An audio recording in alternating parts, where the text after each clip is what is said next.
Muitas vezes, ao estudarmos a vida e os escritos de Ellen G. White, encontramos pessoas que questionam: será que ela poderia errar? Será que cada detalhe de tudo o que escreveu foi sempre perfeito, até mesmo nos aspectos históricos ou cronológicos? A resposta surpreende alguns. A própria Ellen White nunca afirmou que era impossível que ela errasse em questões de detalhes históricos, datas ou informações desse tipo. Ela não se colocava como uma autoridade infalível nesses pontos.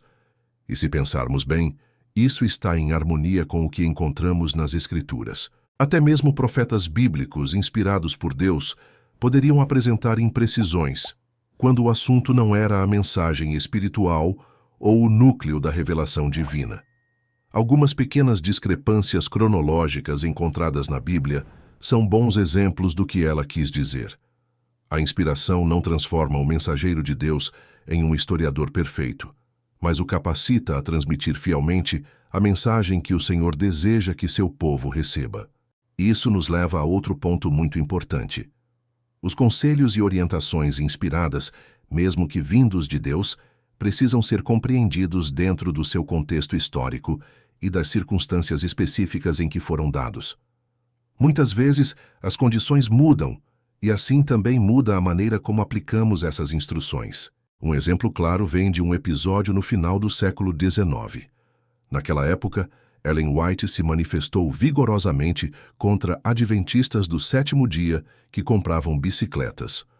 Hoje, para alguém que não conhece a história, isso pode soar estranho.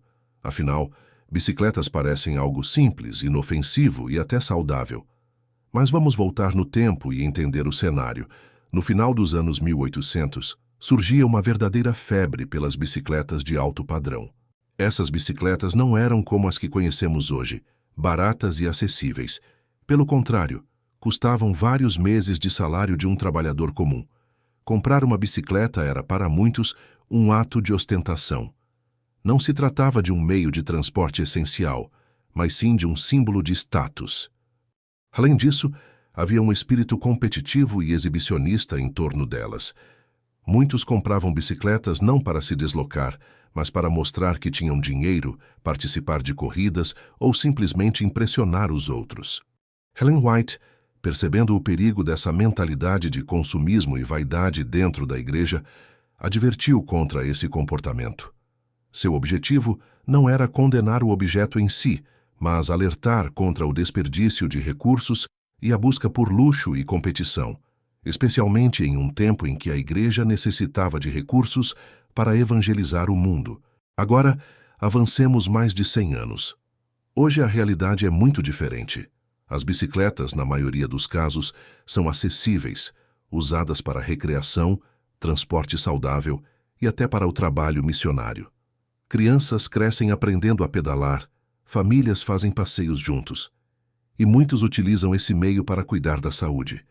Então, seria correto dizer que Ellen White errou em seu conselho? A resposta é não. O conselho estava perfeitamente correto para o contexto de sua época. O erro seria pegar aquele conselho e aplicá-lo de forma rígida e literal, sem considerar que as circunstâncias mudaram. E isso nos ensina algo profundo sobre a interpretação e a aplicação dos conselhos inspirados. Precisamos entender o princípio por trás da instrução, e não apenas a letra dela.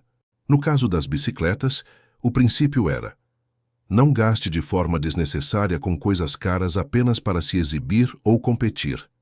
Use seus recursos de maneira responsável, priorizando o avanço da obra de Deus. Esse princípio é atemporal.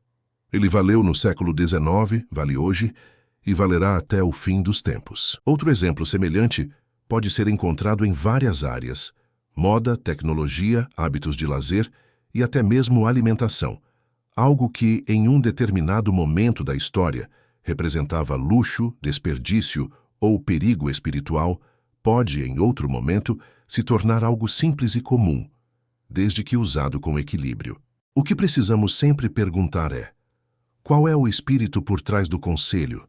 Deus nos chama a viver com moderação, simplicidade, responsabilidade e foco em sua missão.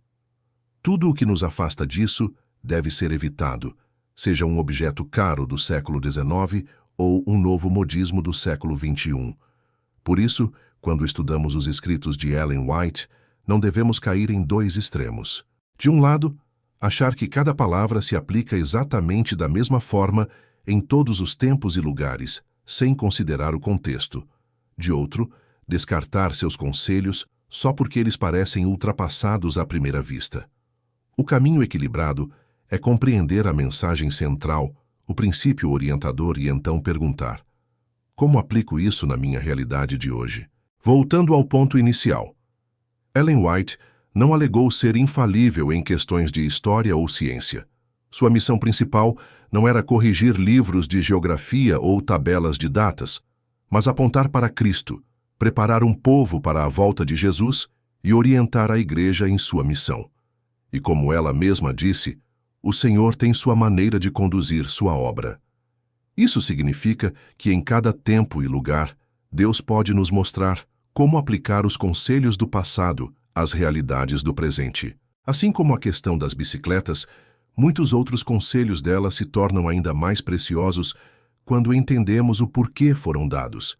E essa é a chave. Não apenas o que foi dito, mas por que foi dito.